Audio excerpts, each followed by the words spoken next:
नमस्कार, मैं डॉक्टर संजय शर्मा सभी शिक्षक साथियों का NIOS के इस स्टूडियो में स्वागत करता हूं। साथियों, अक्सर ये सुनने में आता है कि ख़ास तौर पर छोटी जो हमारे पास जो कक्षाएं हैं उनके अंदर कि बच्चों की भागीदारी और उनका सीखना सभी बच्चों का समान रूप से नहीं हो पाता। सभी बच्चे सीख नहीं पाते हैं, कुछ कम ज़्यादा सीखते हैं। तो इस तरह की स्थिति में एक शिक्षक के लिए चुनौती होती है कि वो अपनी कक्षा में बच्चों की भागीदारी और उनके सीखने को किस प्रकार से सुनिश्चित करें। आज की हमारी इस बातचीत में हम लोग इस बारे में बात करने का प्रयास करेंगे, इस पर चर्चा करेंगे कि हम किस प्रकार से बच्चों की भागीदारी को बढ़ाएं और बच्चे के सीखने को सुनिश्चित करें।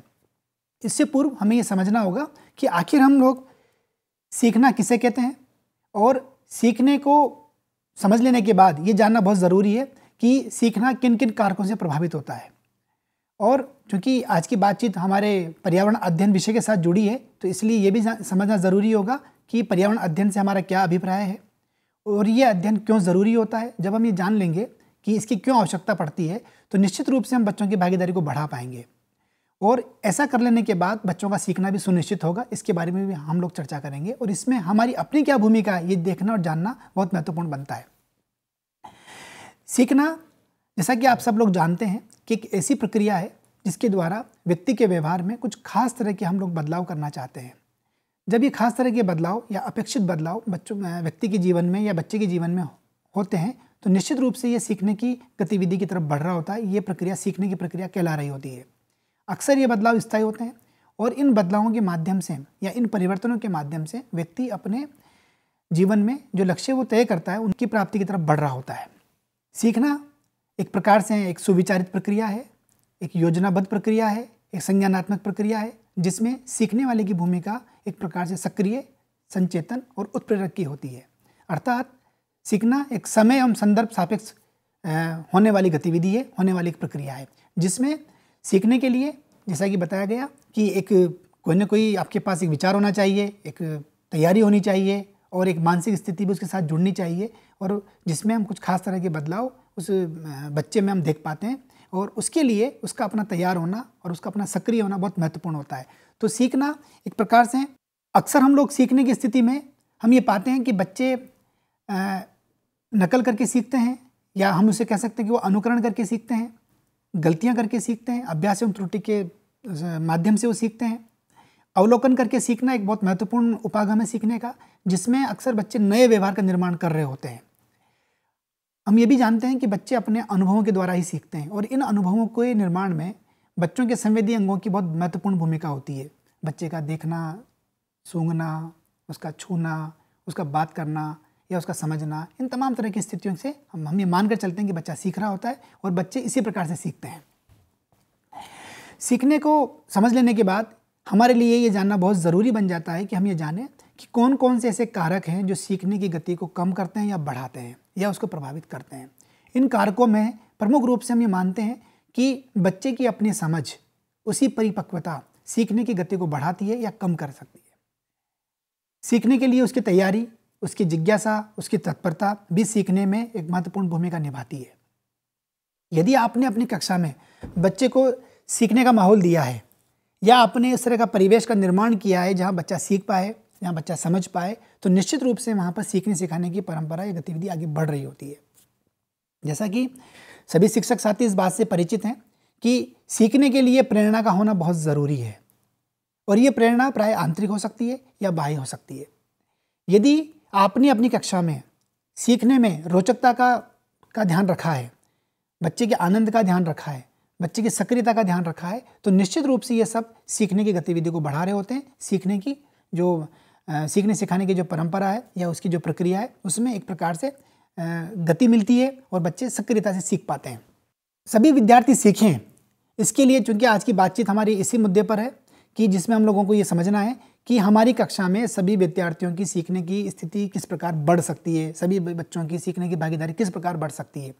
ये सब तय होगा जब अगर एक शिक्षक होने के नाते हम इस बात को जानें और मानें कि स्कूल में आने से पहले जब बच्चा आपके पास आता है, जब बच्चा हमारी कक्षाओं में हमारे पास आता है, तो उस बच्चे के पास एक समृद्ध ज्ञान भंडार होता है। बच्चा एक कोरिलेट नहीं होता। ऐसा नहीं कि बच्चा कुछ नहीं जानता, बच्चे के पास अपने पर्याप्त अनुभव है। हम ये माने कि ज्ञान का निर्माण और उसका परिमार्जन जो है वो समूह के रूप में होता है, एक सामूहिकता में होता है।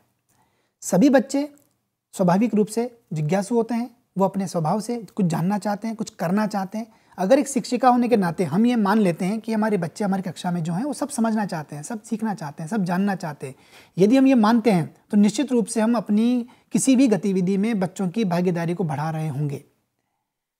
हमें यह भी मानना होगा कि सभी बच्चों में सीखने का पर्याप्त सामर्थ्य होता है, किसी में कम या किसी में ज़्यादा हो सकता है, पर सभी बच्चे सीखने की स्थिति में होते हैं, स्वाभाविक स्थिति में होते हैं। ये बहुत महत्वपूर्ण बात है कि बच्चे अपने परिवेश से बेहतर प्रकार से सीख पाते हैं। जो भी उनका परिवेश है, जो भी उनके आसपास का वातावरण है, जिससे वो बच्चे सीखते हैं, क्योंकि उनके अनुभवों का निर्माण, उनके अनुभवों की रचना और उनका गढ़ना उसी परिवेश से होता है। तो परिवेश से बच्चे बेहतर प्रकार से सीख पाते हैं। यदि हमने परिवेश का ध्यान रखा है तो निश्चित रूप से बच्चे सीखेंगे।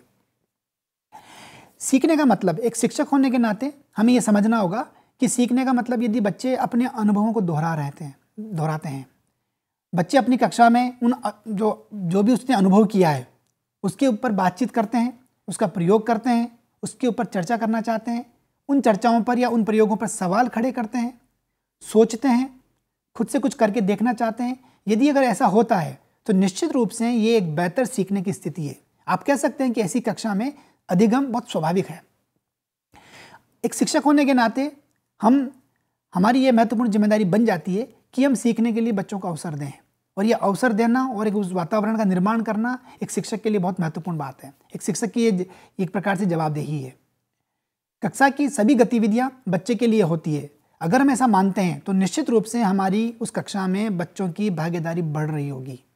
अगर हम ऐसा मानकर चलते हैं कि कक्षा की सभी गतिविधियां बच्चों के लिए है, इसी को शायद हम ये कह सकते हैं कि यही इसी प्रकार का एक जो गतिविधि का जो तरीका है वो एक बाल केंद्रित तरीका है, जिसमें बच्चों को ध्यान में रखकर गतिविधियों की आयोजना की जाती है। सहयोगात्मक तरीके से सीखना, गतिविधि करके सीखना, ये अपने आप में सीखना ही है। अगर ऐसा करते हैं तो ये खुद से एक बेहतर सीखने या बेहतर अधिगम की स्थिति बन रही होती है। तो हम एक संवेदनशील शिक्षक होने के नाते अगर हम ये मान लेते हैं कि बच्चे को हम अवसर दे रहे हैं, बच्चे के लिए वातावरण का निर्माण कर रहे हैं, सभी गतिविधियों के केंद्र में हमने बच्चों को रखा है, सहयोग करना या गतिविधि करना ही अपने आप में एक सीखना है। अगर हम इतना सोच लेते हैं, इतना मानते हैं, तो निश्चित रूप से हम अपनी कक्षा में बच्चों की भागीदारी को सकारात्मक रूप से बढ़ा रहे होंगे।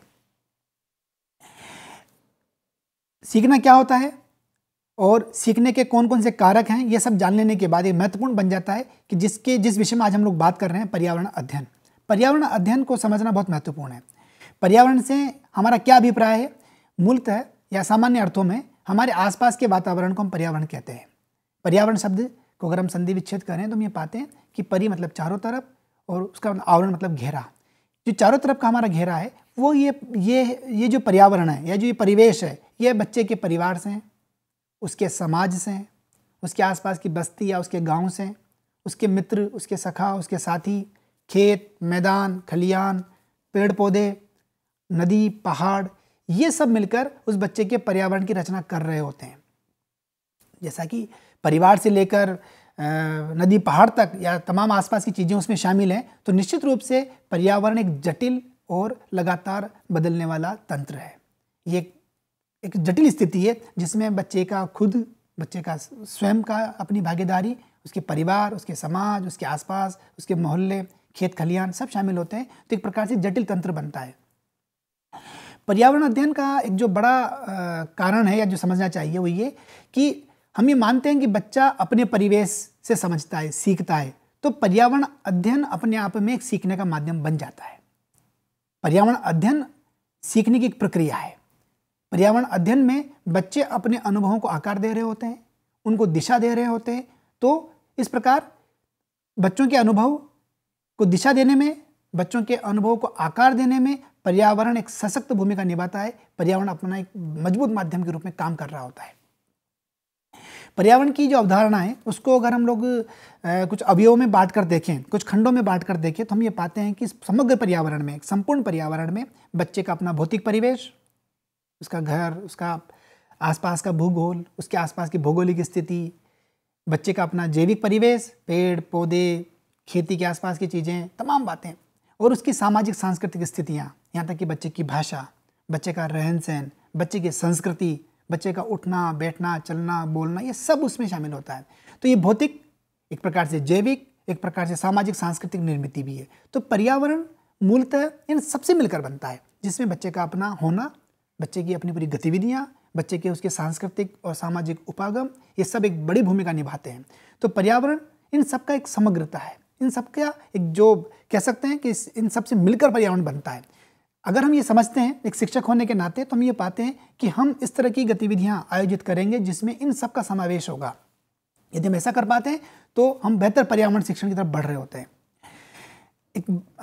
एक महत्वपूर्ण बात यह है कि आखिर हम पर्यावरण का अध्ययन करना क्यों चाहते हैं। जब हम ये जान लेंगे और ये हम शिक्षक होने के नाते अगर हम इस उद्देश्य को हम पकड़ पाते हैं, तो हम अपनी कक्षाओं में बच्चे के भागीदारी को और बच्चे की जो सीखने की जो प्रक्रियाएं उनको बेहतर बना पाते हैं।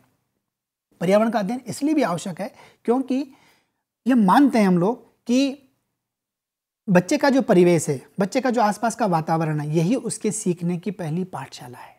बच्चा यहीं से सीखना प्रारंभ करता है। जैसा कि आप सब लोग जानते हैं कि विद्यालय में भी सीखता है। विद्यालय के सीखने के अलावा वो अपने परिवार, अपने आसपास, अपने मोहल्ले, अपने साथियों, अपने घर, इन सबसे सीखता है। तो ये जो परिवेश है, ये बच्चे की पहली पाठशाला है। इस पाठशाला के बाद ही बच्चा हमारे पास आता है, और इसीलिए हम लोग बार बार इस बात पर ध्यान आकर्षित करते हैं कि बच्चा सीख कर आता है, बच्चा अपने अनुभवों को रच कर आता है, अपने अनुभवों को गढ़ कर आता है। और ये परिवेश जो है, इसका प्राकृतिक परिवेश है, उसका सामाजिक परिवेश है और उसका सांस्कृतिक परिवेश है, इसको समझ पाता है। तो पर्यावरण अध्ययन एक अवसर मुहैया कराता है बच्चे को, या एक इस प्रकार का एक कह सकते हैं कि एक ऐसा स्थान देता है बच्चे को जहाँ पर वो अपने प्राकृतिक, अपने सामाजिक, अपने सांस्कृतिक जो उसका वातावरण उसको समझ पाए, उनके बीच के अंतर संबंधों को समझ पाए, कि ये वो जान पाए कि किस मौसम में कौन सी कृषि होती है, वही जान पाए कि किस पौधे पर, किस पेड़ पर कौन से फल लगते हैं, कौन सी सब्जियां लगती है, और इन सब्जियों के निर्माण में, इन सब्जियों को लगने में मिट्टी, खाद, पानी की क्या भूमिका है, उसके पास बहने वाली नदी, उसकी बस्ती के आसपास से गुजरने वाला नाला किस प्रकार से आसपास की जो जमीन है उसकी सिंचाई करता है, ये जान पाए, और उस सिंचाई से उसके घर में क्या उत्पादन होता है, उसके खेत में क्या उत्पादन होता है, और ये उत्पादन का जो सामान है वो बाजार में किस प्रकार से जाता है। अगर इनके बीच में, इन परिवेश की घटनाओं के बीच में अगर वो कार्य कारण संबंध को स्थापित कर लेता है, इसको जान जाता है कि इन घटनाओं का कोई ना कोई कारण है, ये घटनाएं इस निश्चित कारण की वजह से हुई हैं, तो अगर वो ऐसा कर पाता है तो ये पर्यावरण अध्ययन के लिए एक बहुत बड़ा उद्देश्य वो पूरा कर रहा होता है। इन सब घटनाओं से, इस प्रकार के अधिगम से एक वैज्ञानिक नजरिया बच्चे में विकसित होता है। एक प्रकार का ये मेथड भी है, एक प्रकार का तरीका भी है घटनाओं को सीखने और समझने का। तो पर्यावरण अध्ययन बच्चे की सीखने की पहली पाठशाला हुई, उसके परिवेश को समझाने का काम करता है, कार्य कारण संबंधों को स्थापित कर रहा होता है, बच्चे में वैज्ञानिक दृष्टिकोण विकसित कर रहा होता है। और यदि हम ऐसा कर पाते हैं तो निश्चित रूप से हम एक विषय का दूसरे विषय के साथ समावेश भी कर लेते हैं। भूगोल से हम इतिहास पकड़ पाते हैं, इतिहास से हम समाज को समझ पाते हैं, समाज का कृषि के साथ क्या रिश्ता है, कृषि का व्यापार के साथ क्या रिश्ता है, व्यापार का यातायात के साधनों के साथ क्या रिश्ता बनता है, यातायात का जो साधन है उसका हमारी एक जगह से दूसरी जगह जाने की स्थिति में क्या बदलाव लाता है। ये तमाम बातें अगर हम बच्चे को अपनी कक्षा में भागीदारी करने के लिए तैयार करते हैं तो निश्चित रूप से न केवल उसकी भागीदारी बढ़ेगी, बल्कि वो पर्यावरण अध्ययन के उन उद्देश्यों की प्राप्ति भी कर रहा होगा जिसके लिए ये पूरा का पूरा पाठ अनुप्राणित है। मूलतः पर्यावरण अध्ययन अपने आप में ही जीवन जीना है। पर्यावरण का अध्ययन करके हम बच्चे में जीवन जीने की जो पद्धति है, जीवन जीने का जो कौशल है, उसका विकास कर रहे होते हैं। अर्थात पर्यावरण अध्ययन जीवन जीना होता है। परिवेश के अध्ययन के माध्यम से बच्चे में कुछ खास तरह के जो बुनियादी कौशल हैं, हम लोग उसका विकास करते हैं। ये कौशल जैसे अवलोकन, भ्रमण, सहयोगात्मक गतिविधि या अन्य प्रकार की जो चीज़ें हैं, इनसे वो सीखता है। तो वो अवलोकन करके अपनी ज्ञानेंद्रियों का विकास कर रहा होगा, भ्रमण करके वो अपने आसपास के परिवेश को सीख रहा होगा, सहयोगात्मक या गतिविधि के आधार पर जो सीखना होता है उसकी मदद से बच्चा एक दूसरे के साथ काम करना सीखता है, सह-अस्तित्व की भावना का विकास करता है कि नहीं, इस कक्षा में जितनी महत्वपूर्ण आवश्यकता मेरी है, इस समूह में जितना मेरा होना महत्वपूर्ण है, उतना ही महत्वपूर्ण मेरे साथी का है, मेरे सहपाठी का है, मेरे पड़ोस का, मेरी पड़ोस की अवधारणा में भी यही बात शामिल होती है। तो ये सामूहिकता का बोध कराता है। पर्यावरण से हम एक दूसरे के प्रति सम्मान का जो नजरिया है, सम्मान की जो भावना है, उसको हम विकसित कर रहे होते हैं। बच्चों में एक दूसरे के प्रति निर्भरता बढ़ती है। पर्यावरण का अध्ययन जब न केवल विषयों का समेकन है बल्कि ये पद्धतियों का समेकन भी है। पर्यावरण का अध्ययन न केवल विषय का, न केवल पद्धतियों का, बल्कि आपकी कक्षा में शामिल सभी बच्चे की भागीदारी को सुनिश्चित करने का एक माध्यम भी है। तो हम कह सकते हैं कि पर्यावरण अध्ययन में एक जो सकारात्मक आत्मनिर्भरता है, यानी कि सब एक के लिए है और एक सब के लिए है, यानी कि मेरा होना, उस बच्चे का होना उस पूरे समूह के लिए बहुत ज़रूरी है और समूह का होना उस बच्चे के लिए बहुत ज़रूरी है। यही बोध पर्यावरण का अध्ययन का एक बड़ा मकसद है, एक बड़ा उद्देश्य है। हम पर्यावरण अध्ययन इसलिए भी करते हैं ताकि बच्चे में खुद से फैसले लेने की भावना का विकास हो, और यदि ऐसा होता है तो हमारी कक्षा के बच्चों में एक आत्मविश्वास का निर्माण होगा। यह आत्मविश्वास या उसका जो विश्वास है वो उसको बड़े फैसले लेने के लिए तैयार करेगा, और यदि वो ऐसा करता है तो न केवल स्वयं के प्रति बल्कि अन्यों के प्रति भी एक यकीन के दृष्टिकोण से, एक विश्वास के दृष्टिकोण से, एक सकारात्मक बोध के दृष्टिकोण से, एक सह अस्तित्व के दृष्टिकोण से वो लगातार देखता है, लगातार विकसित हो रहा होता है। बच्चों का सीखना आप अपनी कक्षा में बेहतर बना सकते हैं या सुनिश्चित कर सकते हैं यदि परिवेश या पर्यावरण को हम एक उपकरण के रूप में देखें। पर्यावरण को हम एक प्रकार से कह सकते हैं कि हम एक अवधारणा के रूप में समझें। यह अवधारणा किस प्रकार से?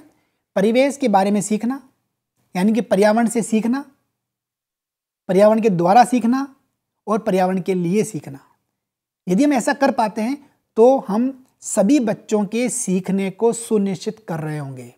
पर्यावरण अपने आप में एक माध्यम है, पर्यावरण को सीखना भी एक सीखना होता है। पर्यावरण के बारे में जानना सीखना भी अपने प्रकार से अपने आप में बच्चों की भागीदारी को बढ़ाने वाला होगा, और पर्यावरण के द्वारा सीखना भी होता है। कि पर्यावरण के द्वारा सीखने का अगर हम उदाहरण के रूप में बात करें तो ऐसे मान लीजिए आसपास आपने देखा कि सर्दी का मौसम है या गर्मी का मौसम है, तो ये गर्मी या ये सर्दी या बारिश बच्चों को क्या सिखाती है? सर्दी में उन्हें किस प्रकार के रहन सहन के साथ जाना चाहिए, किस प्रकार का भोजन करना चाहिए, इस सर्दी के मौसम में कौन कौन सी फसलें पैदा होंगी, ये फसलें इसी मौसम में क्यों पैदा होती हैं, इस प्रकार खास तरह के कपड़े खास तरह के परिवेश में क्यों पहने जाते हैं, तापमान का घटना बढ़ना इसका बड़ी भौगोलिक स्थितियों से क्या संबंध बनाता है। सर्दी के मौसम में तापमान लगातार कम होता है, गर्मी में लगातार बढ़ता है। पानी का गर्म होना किस प्रकार से समझा जा सकता है। ये तमाम बातें हैं जिसके आधार पर हम बच्चे को, यानी कि परिवेश अपने आप में एक जरिया बन जाता है, एक माध्यम बन जाता है सीखने और सिखाने का। यदि हम अपनी कक्षा में वातावरण को एक प्रकार से विषय वस्तु माने, वातावरण को एक प्रकार से हम लोग एक कह सकते हैं कि एक संदर्भ बिंदु माने या एक संदर्भ के रूप में उसे समझें, तो इस प्रकार का सीखना बच्चों का आपकी कक्षा में भागीदारी को बढ़ाने वाला होगा। इस प्रकार का अधिगम यदि आपकी कक्षा में होता है तो वो बच्चों को प्रभावी रूप से सिखाएगा, एक बेहतर रूप से सिखाएगा। जो एक बड़ी चिंता का मामला होता है कि छोटी कक्षाओं में बच्चों को बेहतर किस प्रकार से सिखाया जाए। यदि आप ऐसा करते हैं तो निश्चित रूप से आप सीखने सिखाने की परंपरा को बेहतर रूप से विकसित कर रहे होंगे। सीखना सुनिश्चित किया जा सकता है, और यदि हम इन कुछ खास बातों का ध्यान रखें तो हम ये पाते हैं एक शिक्षक होने के नाते हम अपनी कक्षा में सीखना सुनिश्चित कर सकते हैं, बच्चों की भागीदारी को बढ़ा सकते हैं। बच्चे को समझना बहुत ज़रूरी है। एक शिक्षक यदि अपने बच्चों को समझता है, बच्चों की प्रकृति, बच्चों के स्वभाव, बच्चों के सामाजिक परिवेश, बच्चों के सांस्कृतिक परिवेश को यदि जानता और समझता है तो निश्चित रूप से वो उन बच्चों की अपनी कक्षा में भागीदारी को बढ़ा रहा होगा। एक बहुत बड़ी दिक्कत है हम शिक्षक साथियों के साथ, वो ये कि हम बच्चे को अक्सर छोटे वयस्क के रूप में समझते हैं। हम ये मान कर चलते हैं कि बच्चे को वयस्क होना है और वयस्क होने की तैयारी बचपना है। ऐसा नहीं है। बचपन में या उस बच्चे की दुनिया में या बच्चे के आसपास का जो समाज है उसमें बच्चे के पास अपनी एक विस्तृत दुनिया होती है। बच्चे के पास अपना एक विचार होता है, और निश्चित रूप से ये विचार उसके वयस्कों के जो विचार है उससे पर्याप्त अंतर रखता है। बच्चे के पास अपने अनुभव हैं, बच्चे की अपनी एक भाषा है, एक समृद्ध भाषा है, और बच्चे के पास अपने खुद के औजार हैं ज्ञान के निर्माण के लिए, अपने अनुभवों को आकार देने के लिए, अपने अनुभवों को समझने के लिए, अपने विचारों को व्यक्त करने के लिए उसके पास एक कह सकते हैं कि मजबूत औजार है। और अगर हम एक शिक्षक इन सब बातों को जान लेता है और मान के चलता है, एक संवेदनशील रूप से वो इन सब चीज़ों को ग्रहण करता है कि बच्चे की अपनी दुनिया, बच्चे का उसका अपना विचार, बच्चे का अपना उसका अनुभव, बच्चे की अपनी उसकी समृद्ध भाषा, बच्चे के पास अपने तरीके हैं, अगर वो ऐसा कर लेता है तो वो अपनी कक्षा में बच्चों को बेहतर रूप से समावेश कर रहा होगा, बेहतर रूप से अपनी कक्षाओं के लिए तैयार कर रहा होगा। और एक शिक्षक का एक महत्वपूर्ण दायित्व यह है कि वो ये माने कि सीखना अंतिम उद्देश्य है। उसकी कक्षा में सीखना अगर हो रहा है, उसकी कक्षा में सीखने की गतिविधि आगे बढ़ रही है, तो निश्चित रूप से बच्चों की भागीदारी का एक बड़ा प्रमाण है ये। हम ये भी मानकर चलें एक शिक्षक होने के नाते, खास तौर पर छोटी कक्षाओं में, जैसा कि हमने बताया अभी, कि कोई भी विधि सीखने की अपने आप में कोई अंतिम विधि नहीं है। पर्यावरण अध्ययन में खास तौर पर कोई एक विधि कारगर नहीं होती। बच्चे समूह में काम करते समय भी एक से अधिक विधियों से सीख सकते हैं। कोई अवलोकन करके सीख सकता है, कोई मूल्यांकन करके सीख सकता है, कोई मापन करके सीख सकता है, कोई तर्क बहस करके सीख सकता है, कोई भाषा के माध्यम से सीख सकता है, कोई नाटक के माध्यम से सीख पाता है या उन घटनाओं को कर पाता है, कोई खेल के माध्यम से सीख पाता है। तो यदि इतनी सारी स्थितियों को या इतनी सारी विधियों को अगर हम समावेश करते हैं और सबके लिए हमारे पास एक प्रकार का वातावरण निर्माण होता है, तो हम निश्चित रूप से बच्चों की भागीदारी को अपनी कक्षा में बढ़ा रहे होंगे। एक शिक्षक के लिए ये जानना बहुत ज़रूरी है कि वो ये माने कि शिक्षण और अधिगम केवल कक्षा में ही नहीं होता, शिक्षण और अधिगम कक्षा के बाहर भी होता है। कक्षा के बाहर भी बच्चे सीखते हैं। विद्यालय की जो चार दीवारी है उसके बाहर भी बच्चे सीख रहे होते हैं। घर में चलते हुए, घूमते हुए, पेड़ पौधों की पत्तियों को तोड़ते हुए, उनको पहचानते हुए, उनके बारे में मनन चिंतन करते हुए, साथियों के साथ खेलते हुए, घर में रोटी को पकते देखते हुए भी बच्चे सीखते हैं। ये सब तमाम वो स्थितियां हैं जहां पर बच्चों का सीखना स्वाभाविक होता है। ये स्वाभाविकता ही हमें अपनी कक्षाओं के लिए तैयार करनी है, ये स्वाभाविकताएं हमें अपनी कक्षाओं में लेकर आनी है। यदि हम ऐसा करते हैं तो हम सीखने के लिए एक माहौल बना रहे होंगे, और सीखने के लिए अगर बच्चों को हम आज़ादी देते हैं, एक स्वतंत्रता का माहौल देते हैं, तो निश्चित रूप से बच्चों की भागीदारी उस कक्षा में बेहतर बनेगी। हमारा सीखना बेहतर होगा यदि हमारा तरीका लोकतांत्रिक है। हम इस बात पर जोर दें कि बच्चों ने किसने क्या सीखा है ये महत्वपूर्ण नहीं है, महत्वपूर्ण ये कि किसने क्या सीखा है और कैसे सीखा है। तो वहाँ व्यक्ति महत्वपूर्ण नहीं होता, वहाँ बच्चा महत्वपूर्ण नहीं है, उसका सीखना और सीखने की पद्धति, उसकी परंपरा महत्वपूर्ण बनती है। एक दूसरे को प्रोत्साहित करने का माहौल हो हमारी कक्षा में, बच्चों के विचार और उनके नज़रियों को समझा जाए, उनको सुना जाए। यदि ऐसा होता है तो कक्षा में एक प्रतिस्पर्धा का जो माहौल होगा वो लगातार कम होता जाएगा। और यदि आप अपनी कक्षा में प्रतिस्पर्धा के माहौल को कम करते हैं तो निश्चित रूप से आप बच्चों की भागीदारी को बढ़ा रहे होंगे, सभी बच्चों को शामिल कर रहे होंगे। अक्सर बच्चे बोल नहीं पाते, अक्सर बच्चे अपनी बातों को रख नहीं पाते, अक्सर बच्चे अपने सवाल नहीं पूछ पाते। उसके पीछे जो बड़ा कारण समझ में आया वो ये कि बच्चे की अपने घर की भाषा और पाठ्य पुस्तकों की भाषा दोनों में पर्याप्त अंतर है। शिक्षक पाठ्य पुस्तक की भाषा को अधिक महत्व देता है, जबकि वो बच्चे की अपनी भाषा जो है, जिसमें वो अपने विचारों को गढ़ता, बुनता और उनको व्यक्त करना चाहता है, उसके लिए कोई जगह नहीं मिल पाती। इस कारण से बच्चे कक्षा में बोलने से झिझकते हैं, कक्षा में बच्चे जानते हुए भी बात नहीं कह पाते। तो ऐसा हमें इस बात का ध्यान रखना होगा एक शिक्षक होने के नाते कि हम बच्चे की भाषा को महत्व को समझें, उसको सम्मान दें। बच्चों के लिए सीखना महत्वपूर्ण है।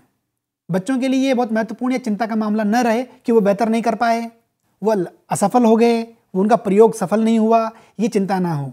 ये चिंताएं लगातार कम होंगी यदि हम उनके साथी के रूप में खड़े रहें। एक शिक्षक को, एक शिक्षिका को ये मानना होगा कि वो उन बच्चों के सहकर्मी है, सहयोगी है, एक साथी के रूप में काम कर रही है। और आप अपनी कक्षा में बच्चों को पूछने की आज़ादी देंगे, भय मुक्त वातावरण रखेंगे, बच्चों को डांटेंगे नहीं, बच्चों को डराएंगे नहीं, तो निश्चित रूप से बच्चे भागीदारी देंगे, निश्चित रूप से बच्चे कक्षा में भाग लेंगे, गतिविधि में भाग लेंगे और उनकी इस प्रकार से बेहतर शिक्षण अधिगम हो पाएगा। कई बार ये देखा गया कि जो शिक्षक अपने बच्चों को, अपनी कक्षा के बच्चों को नाम से पुकारते हैं, बच्चे और शिक्षकों के बीच में एक बेहतर तालमेल होता है। बच्चे ऐसे शिक्षक को पसंद करते हैं, बच्चों का आत्मविश्वास बढ़ता है और उन्हें खुद से काम करने का अगर अवसर मिलता है तो उनमें एक सकारात्मकता का बोध भी आता है। बच्चों के अपने अनुभव जब आपकी कक्षा में शामिल होंगे, बच्चों के अपने अनुभव अगर को आप अपनी आज की कक्षा की गतिविधि का हिस्सा बनाएंगे, बच्चों के अनुभवों को आप ब्लैक बोर्ड में लिखते समय महत्वपूर्ण मानेंगे, तो निश्चित रूप से बच्चों का आत्मविश्वास बढ़ेगा। और एक आत्मविश्वासी बच्चा, एक आत्मविश्वासी कक्षा आपके लिए इस बात का संकेत होगी कि बच्चे बेहतर सीख रहे हैं। शिक्षक की बड़ी जिम्मेदारी बनती है या उसका एक बड़ा गुण बन जाता है जब वह इस बात को माने कि बच्चों को ध्यानपूर्वक सुना जाना चाहिए। एक शिक्षक होने के नाते ये हमारी जिम्मेदारी बनती है कि बच्चों के पास जो कुछ भी है, जो कुछ भी वो बताना चाहता है, आप उसे उस कक्षा में सुने, कक्षा के बाहर सुने, उसके अपने अनुभवों को बिना खारिज किए उत्सुकता के साथ, कौतूहल के साथ जाने। क्यों? क्योंकि बच्चे के लिए उसके अपने अनुभव, उसके ज्ञान का एक रास्ता बना रहे होते हैं। यदि आप ऐसा करते हैं तो बच्चे को, जो हम लगातार बात करते हैं कि एक जो रचनावादी शिक्षण का जो दृष्टिकोण है, जिसमें हम ये मानते हैं कि बच्चा अपने ज्ञान का निर्माण स्वयं करता है, तो आप उसके लिए एक ज़मीन तैयार कर रहे होंगे, उसके लिए बच्चे में एक आत्मविश्वास दे रहे होंगे। और यदि आप ऐसा करते हैं और बच्चे को ज्ञान का निर्माण करने का अवसर मिलता है, तो इस तरह की स्थितियों में बच्चे उसके संदर्भ में खुद से फैसला करते हैं, उनमें नेतृत्व करने का गुण विकसित होता है, उनमें फैसले लेने की क्षमता विकसित हो रही होती है। और आप ऐसा करते हैं तो साथ ही साथ आपकी अपनी कक्षा में बच्चों की भागीदारी है, तो भागीदारी सीखने का सबसे बड़ा संकेत है, सबसे बड़ी कसौटी है। यह भागीदारी किस प्रकार से होगी? बच्चे का मन, बच्चे का मस्तिष्क, बच्चे का शरीर, उसके हाथ पैर काम कर रहे हैं उस कक्षा में, मन लग रहा है गतिविधि करने में, उसकी भागीदारी बढ़ रही है। इसका मतलब ये है कि इन तीनों का समावेश हो रहा है, इन तीनों का समन्वय हो रहा है, ये तीनों एक साथ काम कर रहे हैं। तो बच्चे का मन, बच्चे का मस्तिष्क, बच्चे का शरीर यदि आपकी कक्षा में है, आपकी कक्षा के साथ काम कर रहा है, आपके विचार के साथ, आज की आपकी गतिविधि के साथ जुड़ रहा है, तो निश्चित रूप से वो भागीदारी को दिखाने का सबसे बड़ा संकेत है। ऐसा करके कोई भी शिक्षक अपनी कक्षा के अंदर ये तय कर लेगा या तय कर सकता है कि सीखने की स्थितियां का निर्माण हो रहा है, सीखने की स्थितियां बच्चों को प्रोत्साहित कर रही है, सीखने की स्थितियां बच्चों को उत्साहित बना रही है, उनमें एक लगन का निर्माण हो रहा है और उनका मन कक्षा में लग रहा है, वो उस गतिविधि के साथ जुड़ गए हैं। यदि ऐसा होता है तो हमारी पर्यावरण की कक्षा में, खास तौर पे छोटी कक्षा में, आप बच्चों की भागीदारी को बढ़ाते हुए बच्चों को सीखने सिखाने की गतिविधि के साथ बेहतर रूप से जोड़ सकते हैं। निश्चित रूप से ये एक चुनौतीपूर्ण काम है और इस काम की तैयारी करना एक शिक्षक के लिए बहुत महत्वपूर्ण है कि हम सब बच्चों की भागीदारी कैसे सुनिश्चित करें। एक बच्चा, 2 बच्चे, 5 बच्चे कक्षा में भाग ले सकते हैं, आगे की पंक्ति के बच्चे भाग ले सकते हैं। कई बार देखा जाता है कि पीछे की पंक्ति के बच्चे भाग नहीं ले रहे हैं। यदि ऐसा करते हैं और हम अगर ये तब संभव होगा, इन सब समस्याओं से तब आप निपट पाएंगे जब आपकी तैयारी पूरी होगी। एक शिक्षक को अपनी कक्षा के लिए एक खाका तैयार करना होगा, योजना निर्माण करना होगा, उसको कक्षा में किस विषय पे आज चर्चा करनी है, किस मुद्दे पर उसे बात करनी है, तो उस विषय की प्रकृति को वो समझे। साथ ही साथ वो ये भी माने कि कई प्रकार की विधियां आज की बातचीत में शामिल की जा सकती है। हो सकता है कि हम गतिविधि करें, हो सकता है कुछ बच्चे गतिविधि करें, हो सकता है कि पूरी कक्षा बाहर जाके कुछ देखना चाहे, हो सकता है कि पूरी कक्षा किसी और मुद्दे पर बहस करना चाहे, हो सकता है कि जो तरीका उसने आज तय किया उसके अलावा बच्चों के पास कोई और नया तरीका हो, कोई और बेहतर तरीका हो जिससे वो इस गतिविधि में जुड़ना चाहते हैं। बच्चों की रुचि को समझना बहुत ज़रूरी है। बच्चों की रुचि को ध्यान में रखते हुए यदि आप गतिविधियों का आयोजन करते हैं, आप पढ़ने पढ़ाने की परंपरा को विकसित करते हैं, तो निश्चित रूप से बच्चों की भागीदारी बढ़ेगी। और ऐसी भागीदारी होने पर, बच्चों की भागीदारी बढ़ने पर, बच्चे जब उसमें शामिल होते हैं तो बच्चों को एक प्रकार से एक नया अवसर मिलता है अपने अनुभवों को रचने का। और उन अनुभवों को रचने के लिए यदि आपने उन बच्चों को आज़ादी दी, उन बच्चों को एक स्वतंत्रता दी कि हाँ वो कर सकते हैं, अपने मन से काम कर सकते हैं, किसी और कोने में बैठ के भी काम कर सकते हैं, अगर आप ऐसा करते हैं तो निश्चित रूप से आपकी कक्षा बच्चों को बेहतर रूप से उनके शिक्षण अधिगम को सुनिश्चित करने वाली होगी। आप निश्चिंत हो सकते हैं कि हाँ बच्चे सीखेंगे, हाँ बच्चे सीख रहे हैं, क्योंकि ये सब करना ही अपने आप में सीखना है। सीखना सिर्फ एक उत्पाद के रूप में नहीं है, सीखना एक प्रक्रिया के रूप में है। जब आप सीखने को एक प्रक्रिया के रूप में समझेंगे तो हर गतिविधि में, हर कार्य प्रणाली में आपका सीखना सुनिश्चित होगा। और यदि आप उत्पाद के रूप में देखेंगे तो अंत में ही आप ये मान पाएंगे कि बच्चों ने सीखा है, कुछ सवालों के जवाब बच्चों ने दे दिए तो सीखना हुआ, ऐसा नहीं है।